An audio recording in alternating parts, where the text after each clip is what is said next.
পাকিস্তানে গদর বন্দরের কাছে বন্দুকবাজের হামলা, তাতেই মারা গেল 7 জন। হ্যাঁ বন্ধুরা, এই মুহূর্তে সব থেকে বড় খবর পাকিস্তানের ঘরের ভেতর থেকে। এই ঘটনাকে জঙ্গি হামলা বলে দাবি করেছে বালুচিস্তানের মুখ্যমন্ত্রী মীর সরফরাজ বুগটি। দোষীদের রেয়াত করা হবে না বলে জানিয়েছেন তিনি। বৃহস্পতিবার গদর বন্দরের কাছে হামলার ঘটনাটি ঘটে যায়।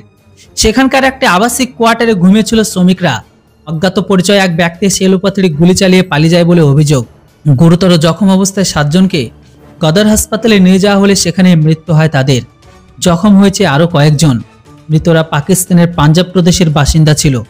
অন্যদিকে এই ঘটনার নিন্দা জানিয়েছে বালুচিস্তানের স্বরাষ্ট্রমন্ত্রী মির্জা ওলাঙ্গো লাঙ্গু। ইতিমধ্যে ঘটনাস্থলে পৌঁছেছেন বালুচিস্তানের বিভিন্ন প্রশাসনিক কর্তা সহ উচ্চপদস্থ আধিকারিকরা।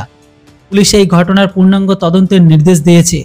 তবে এই ঘটনাকে এখনো পর্যন্ত কোনো জঙ্গি সংগঠন হামলার দায়িত্ব স্বীকার করেনি। তবে আশা করা হচ্ছে যে সমস্ত মানুষগুলোকে এখন মেরেছে তারা সবাই এই বালুচিস্তানের খেলাফ গিয়ে কাজ করছিল।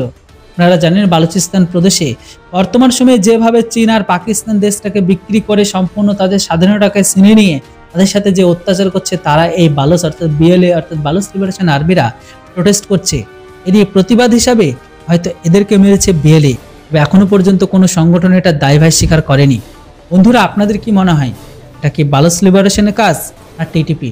অবশ্যই আপনাদের মতামত কমেন্ট বক্সে লিখে জানান। Thanks for watching. Jai Hind, Vande Mataram.